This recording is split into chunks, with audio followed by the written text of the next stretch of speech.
எல்லோருக்கும் வணக்கம். இன்னைக்கு நம்ம வீடியோவில் வந்து நம்ம தோட்டத்துலேருந்து அவரைக்காய் பறித்து வந்தேன். அப்புறம் வந்து தக்காளி, கொஞ்சம் பச்சை மிளகாய். இந்த அவரைக்காய் வச்சு தான் இன்னைக்கு வந்து ஒரு தொக்கு மாதிரி கிரேவி செய்ய போகிறோம். அதுவும் வந்து புளி ஊற்றி செய்ய போகிறோம். ரொம்ப சூப்பரான ஒரு காரக்குழம்பு. இப்போ நான் வந்து நேற்று தான் பறிச்சுட்டு வந்தேன். இது இப்போ காலையில் தண்ணி ஊற்ற போனால் இன்னும் ஒரு 10 தக்காளி பழுத்துட்டு இருக்குது. சரி, அது இன்னும் நல்லா இந்த மாதிரி கலர் இந்த மாதிரி இருந்தது. இப்போ கலராக இருக்குல்ல, இது வந்து ஆப்பிள் தக்காளி, பெங்களூர் தக்காளின்னு நினைக்கிறேன்ல. 2 வகையான தக்காளி நம்ம தோட்டத்தில் இருக்குது. நல்லா அந்த மாதிரி கலர் வந்து இது பழுத்து அப்படியே விட்டு வச்சு நான் சூப்பராக பழுத்து இருந்தது. இது பாருங்க, இந்த கோழி அவரன்னு சொல்லுவோம், குட்டி குட்டியாக. இது வந்து பிஞ்சிலேயே நம்ம வெறும் இந்த காம்பு மட்டும் எடுத்துட்டு முழுசாக போட்டு காரக்குழம்பு வச்சா இதே அளவு உருளைக்கிழங்கு கட் பண்ணி வச்சா சூப்பராக இருக்கும். இவருக்கு வந்து சின்ன சின்னதாக கட் பண்ணி போட்டு கிரேவி மாதிரி செஞ்சால் ரொம்ப பிடிக்கும் இந்த கோழி அவரை. ஆனால் நாங்கள் பின்னாடி தான் கொடி போட்டிருந்தோம் ட்ரம்மில். நம்ம பொங்கலுக்கு பறிச்சுது, அதுக்கப்புறம் பறிக்கல தானே, அதனால் அப்படியே பார்க்காம விட்டுட்டேன் நான். பின்னாடி இந்த செடியில் அது என்ன பார்த்தீங்கன்னா முத்தி கொட்டை வந்துருச்சு. இப்போ இதில் பாருங்களேன், இதில் 2ஆக பிரிக்கணும். பிஞ்சியாக இருக்கிறதெல்லாம் இவருக்கு எடுத்து செய்யணும், அந்த கொட்டையாக இருக்கிறதெல்லாம் எடுத்து நான் உருளைக்கிழங்கு ஒன்று போட்டு அப்படியே ஒரு மாதிரி காரக்குழம்பு அந்த மாதிரி செஞ்சுக்கலாம் அப்படின்னு சொல்லிட்டு. இப்போ இன்னைக்கு நம்ம வீட்டில் சமையல் வந்து ஒரு ரொம்ப சிம்பிளான அவரைக்காய் புளி ஊற்றின காரக்குழம்பு தான் இன்னைக்கு. வாங்க செய்யலாம். காரக்குழம்பு தொக்கு எது ஒன்றா சொல்லலாம். கொஞ்சம் தண்ணியாக போனால் குழம்பு, கொஞ்சம் கெட்டியான தொக்கு, அவ்வளோதான். ஸ்டவ் பற்ற வச்சுட்டேன். ஸ்டவ் பற்ற வச்சுட்டு கடாயை வச்சுட்டேன். எண்ணெய் சேர்த்துக்கலாம். எண்ணெய் காஞ்சிடுச்சு. கடுகு, கொஞ்சமாக சீரகம், நம்ம புளி ஊற்றி செய்கிறதுனால வெந்தயம் கொஞ்சம் சேர்த்துக்கலாம். அதான் சொல்லியாச்சு, அப்புறம் நான் வேற சொல்லணுமா. கடுகு நல்லா பொரிஞ்சிடுச்சு. வெங்காயம் 2 வெங்காயம், கொஞ்சம் கருவேப்பிலை சேர்த்துக்கிறேன். இப்போ நான் வந்து பூண்டு எண்ணெயில் சேர்ப்பேன்ல, இன்றைக்கி வந்து பூண்டு வந்து எண்ணெயில் சேர்க்கல. எதுக்காகனா குழம்புக்கெல்லாம் வந்து பூண்டு ரொம்ப முருகலாக வந்து வேகக்கூடாது. பூண்டு வெந்திருக்கணும், ஆனால் முழுசாக இந்த கலர்லேயே இருக்கணும். அப்போ தான் மென்று சாப்பிட்றதுக்கு நல்லாயிருக்கும். அதுவும் இல்லாமல் குட்டி குட்டி பூண்டு இவர் வேலை தான். பெரிய பூண்டுலாம் வச்சுருவார், இந்த இஞ்சி பூண்டு பேஸ்ட்டுக்கு அதுக்கெல்லாம் கட் பண்ணுறது ஏதாவது செய்யறதுக்கு. இந்த மாதிரி குழம்புக்கெல்லாம் வந்து இந்த மாதிரி குட்டி குட்டியாக இருக்கிறதெல்லாம் டிவி பார்த்துக்கினே உரித்து வச்சுருவார். அந்த பூண்டு தான் இது. எப்படியும் ஒரு 20 பல் இருக்கும், குட்டி குட்டியாக. ஆமாம், இப்போ சேர்த்துட்டா நல்லாயிருக்கும் வதங்கும் போது.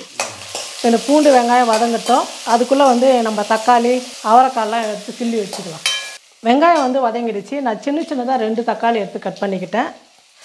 நம்ம புளி சேர்க்க போகிறதுனால நான் தக்காளி வந்து கொஞ்சமாக சேர்த்துக்கிட்டேன். தக்காளி வெங்காயம் எல்லாம் சேர்ந்து நல்லா வதங்கட்டும். பாருங்கள், இதில் வந்து கொஞ்சம் தான் வந்து விதை இல்லாமல் இருக்குது. விதை இருந்தால் சுத்தமாக சாப்பிட மாட்டார். மீதி எல்லாமே விதை தான், எல்லாமே இது தான். இதை நான் உரித்து போட்டு எனக்கு தனியாக வச்சுக்கணும். இதுதான் பிரச்சனையே எங்கள் வீட்டில். எப்போ பாரு 2 குழம்பு செய்யணுன்னா கஷ்டம் தானே. இப்போ வந்து நம்ம அவரைக்காவை சேர்த்துக்கிறேன். அவருக்கு மட்டும் தானே, ஒரு புடி காய் இருந்தால் போதும், இவ்வளோ இருந்தால் போதும் தானே. இப்போ எனக்கு வந்து அந்த அவரைக்காயெல்லாம் உரித்து போட்டு அந்த கொட்டை காயோடு சேர்த்து நான் இந்த மாதிரி தொக்கு மாதிரி கொஞ்சம் வச்சுக்குவோம். அதே எனக்கு போதும். தயிர் தாளிச்சிட்டா இவரும் பையனும் சாப்பிட்டுக்குவாங்க 2 பேரும். பாருங்கள், கொஞ்சமாக இந்த அளவுக்கு புளி இருந்தால் போதும். 2 குழம்புக்கு இல்லை, இதுக்கு மட்டும்தான். அது வந்து நான் குழம்பு வைக்க மாட்டேன், அப்படியே தொக்கு மாதிரி செஞ்சுடுவேன். அவரைக்காய் சேர்த்து நல்லா வந்து வதங்கிடுச்சு. இப்போ நம்ம மசாலாலாம் சேர்த்துக்கலாம். மிளகாத்தூள் 1/2 டீஸ்பூன், தனியாத்தூள் ஒரு 1/2 டீஸ்பூன். ஏன்னா தனியாத்தூள் வந்து இல்லை, ஆயிடுச்சு, அதனால் இருக்கிறத போட்டேன். நான் வெறும் மிளகாத்தூள் தான் செய்யணும். கரம் மசாலா ஒரு 1/4 டீஸ்பூன், மஞ்சள் தூள் கொஞ்சம், உப்பு தேவையான அளவுக்கு. எல்லாம் சேர்த்து வதக்கிட்டு மசாலாலாம் சேர்த்து நல்லா வதக்கிட்டேன். இப்போ வந்து நம்ம கொஞ்சமாக தண்ணி சேர்த்து காய் வந்து நல்லா வேகட்டும். அதுக்கப்புறம் வந்து புளி தண்ணி சேர்த்துக்கலாம். ஒரு தட்டு போட்டு மூடிடலாம், காய் நல்லா வேகட்டும்.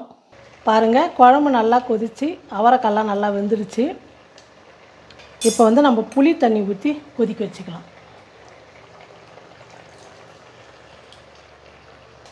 ஒரு 2 நிமிஷத்துக்கு வந்து நல்லா கொதிக்கட்டும். பாருங்கள், குழம்பு வந்து நல்லா கொதிச்சிடுச்சு. இப்போ பொடியாக நறுக்கின கொத்தமல்லி சேர்த்துறேன். அவரைக்காய் புளிக்குழம்பு ரெடி. அவரைக்காய் புளிக்குழம்பு ரெடி. காரக்குழம்புன்னு சொல்லலாம், புளிக்குழம்புன்னு சொல்லலாம்.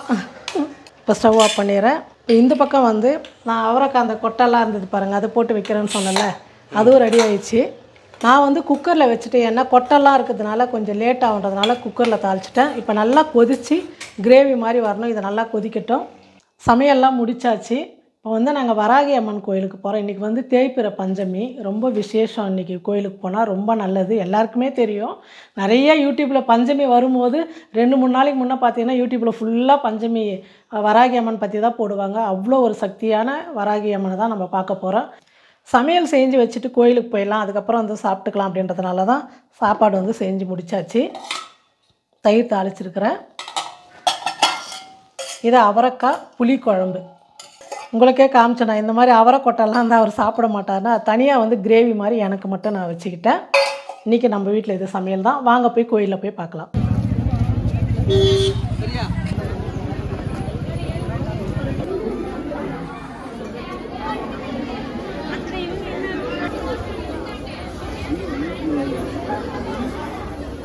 இங்கே பாருங்கள், வராகி அம்மன் கோயிலில் வந்து இந்த மாதிரி பச்சரிசி நம்ம பைரவருக்கு எப்படி பண்ணுறோமோ அதே மாதிரி தான் வராகிக்கும் வந்து இந்த மாதிரி இலை வச்சு அரிசி தேங்காயெல்லாம் விளக்கேற்றுறாங்க.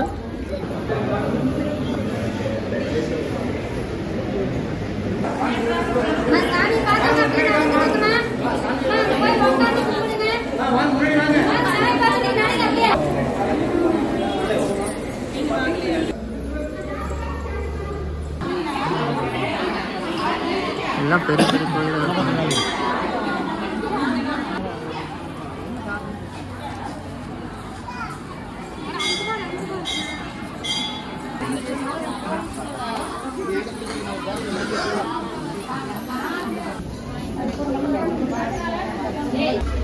கோயில் விட்டு வெளியே வந்தோடனே பக்கத்துலேயே பார்த்தீங்கன்னா அன்னதானத்துக்கு ஏற்பாடு பண்ணியிருக்காங்க. இப்போ சாயந்தரமானாலும் பூஜை முடிச்சுட்டு வந்தால் இங்கே வந்து எப்பவுமே கிடைக்கும் போல அன்னதானம்.